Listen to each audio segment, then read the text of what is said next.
আমন্ত্রণ আপনাদের আমার বিশ্লেষণ শুনবার জন্য। সরকারের পথ চলার সংকট এই বিষয় নিয়ে খানিকটা কথা বলতে চাই। 9 মাস পেরিয়েছে সেই উত্তাল জুলাই অগাস্ট মাসের।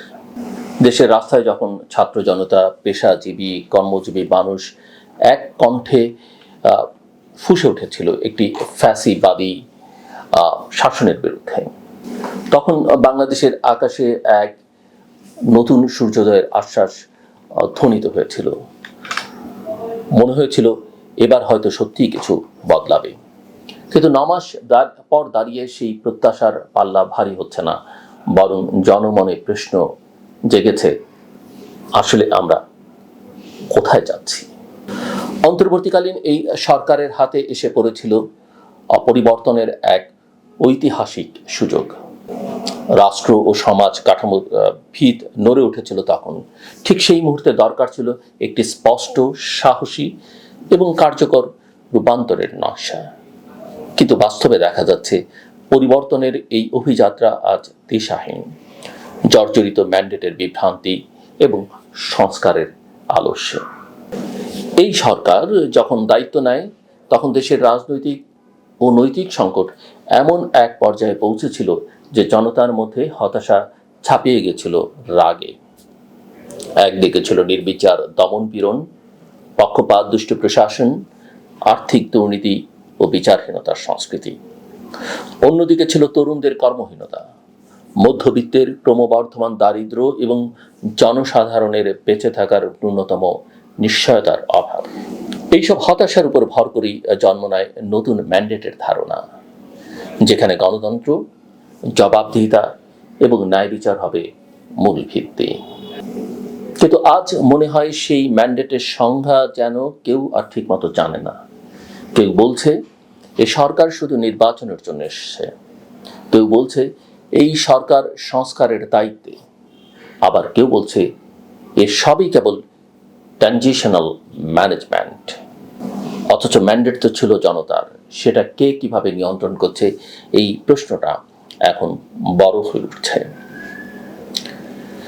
সংস্কারের কথা উঠলেই সরকার কমিশন, টাস্কফোর্স, পরামর্শ সভা বা শ্বেতপত্রের কথা বলে, কিন্তু মাঠে তার কতটা প্রতিফলন দেখা যাচ্ছে?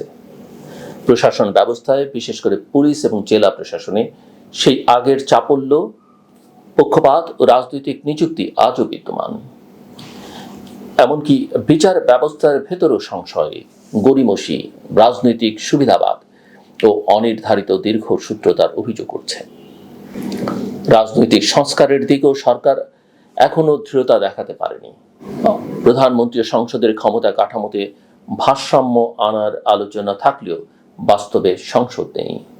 রাজনৈতিক দলগুলোর মধ্যে অবিশ্বাসের দেয়ালও ভাঙেনি, আর স্থানীয় সরকার ব্যবস্থার হাতে ক্ষমতা ফিরিয়ে দেওয়ার কোনো অগ্রগতি নেই। বরং সরকার এখনো কেন্দ্রভিত্তিক প্রশাসনের দিকে ঝুঁকে পড়ছে, যেখানে জনগণের অংশগ্রহণ কিংবা স্থানীয় নেতাদের দক্ষতা উন্নয়নের কোনো ছাপ নেই। নির্বাচনের দিকেও একটা অদ্ভুত ধোঁয়াটে নীতি গ্রহণ করা হয়েছে। একদিকে বলা হচ্ছে ডিসেম্বরের মধ্যেই নির্বাচন হবে, আবার বলা হচ্ছে আগে সংস্কার পরে নির্বাচন। অথচ কোনো দিকেই কোনো সুনির্দিষ্ট রোডম্যাপ নেই। রাজনৈতিক দলগুলোর সঙ্গে নিয়মিত সংলাপ নেই, এমনকি সংস্কার নিয়ে একটি জাতীয় ঐক্যের প্ল্যাটফর্ম তৈরির উদ্যোগও কার্যকর হয়নি। এই পরিস্থিতিতে অনেকে প্রশ্ন করছেন এই সরকার আসলে কি করতে চাইছে। নিশ্চয়ই প্রশ্নটা আপনার আছে, আমার তো আছেই। এই প্রশ্ন আরো জোরালো হয়েছে সম্প্রতি মানবিক করিডোর এবং চট্টগ্রাম বন্দর বিদেশি ব্যবস্থাপনায় দেয়া ইস্যুতে। পররাষ্ট্র উপদেষ্টার বক্তব্যে যেমন করিডোর নিয়ে নীতিগত সিদ্ধান্ত নেয়ার ইঙ্গিত দেওয়া হয়েছিল, ঠিক পরদিন নিরাপত্তা উপদেষ্টা বললেন এমন কোনো আলোচনা হয়নি। এরপর আবারও বলা হলো ওটা ছিল স্লিপ অফ টাং। এত গুরুত্বপূর্ণ ইস্যুতে এই ধরনের অসঙ্গতি শুধু বিভ্রান্তি সৃষ্টি করে না, বরং সরকারের অভ্যন্তরীণ সমন্বয়হীনতাকেও নগ্ন করে তোলে।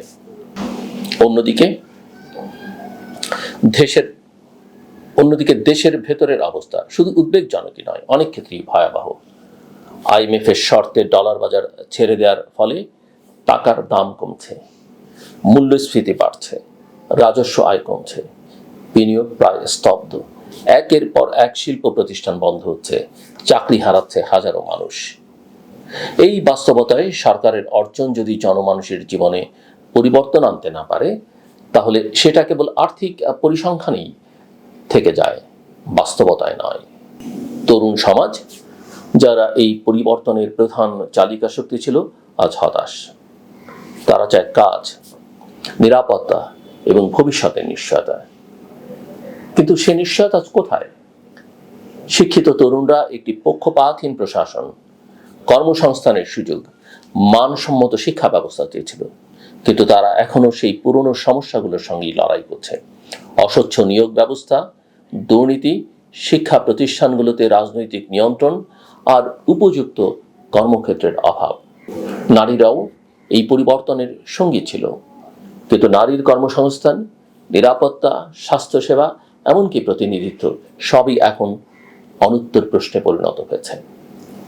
পরিবর্তনের শক্তি হিসেবে যে জনগোষ্ঠীগুলো আশার প্রতীক ছিল, তারাই এখন সন্দিহান। অন্তর্বর্তীকালীন সরকারের প্রধান প্রফেসর ডক্টর মোহাম্মদ ইউনূস, যিনি এই সরকারের প্রধান উপদেষ্টা, আন্তর্জাতিকভাবে পরিচিত এবং সম্মানিত একজন ব্যক্তি, তার উপর জাতি অনেক প্রত্যাশা রেখেছিল। কিন্তু সাম্প্রতিক কিছু মন্তব্য ও সিদ্ধান্তে মনে হয়েছে তিনি নিজেই দায়িত্বের ভারে নুব্জ হয়ে পড়েছেন। তিনি বলেছেন, নানামুখী চাপে কাজ করতে পারছি না। কিন্তু প্রশ্ন হলো, তিনি কি করতে চাচ্ছেন? সেটাও কি তিনি স্পষ্ট করে বলতে পারছেন? রাজনীতিতে সবসময় পরিস্থিতি অনুকূল থাকে না, কিন্তু সেখানেই নেতৃত্বের পরীক্ষা। এই সরকার যদি জনগণের আস্থা হারায়, তাহলে তা শুধু একটি সরকারের ব্যর্থতা নয়, একটি সম্ভাবনার অপচয়।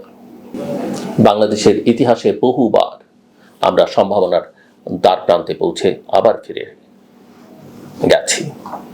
স্বাধীনতার পর, 90-এর গণ আন্দোলনের পর প্রতিবারই বড় পরিবর্তনের আশা নিয়ে গিয়েছি, আবার থেমে গেছি। এবারও যেন সেই পুনরাবৃত্তির আশঙ্কা তৈরি হচ্ছে। এরকম একটা অবস্থার মধ্যে সবচেয়ে জরুরি হলো সরকারকে একটা স্পষ্ট ও গ্রহণযোগ্য রোডম্যাপ প্রকাশ করতে হবে।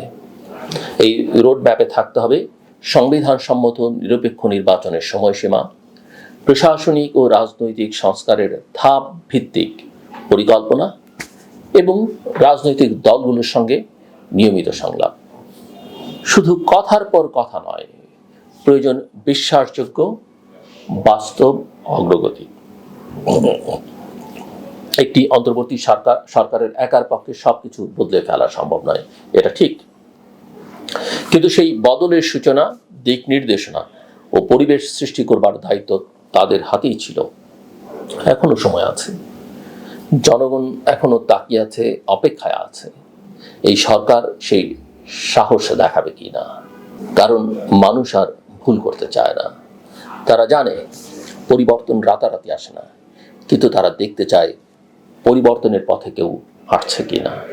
এই হাঁটার মধ্যেই নিহিত আছে তাদের আশা। আর সেই আশা যদি বারবার ভেঙে পড়ে, তাহলে ভবিষ্যতে কেউ আর আন্দোলনে নামবে না। তখন হারিয়ে যাবে বিশ্বাস, হারিয়ে যাবে প্রতিরোধের শক্তিও, অন্তত অনেকগুলো বছরের জন্য। সেই ভয়াবহ পরিণতি থেকে মুক্তির জন্যই দরকার সাহসী নেতৃত্ব, স্বচ্ছ দিক নির্দেশনা এবং জাতির সঙ্গে একাত্মতা।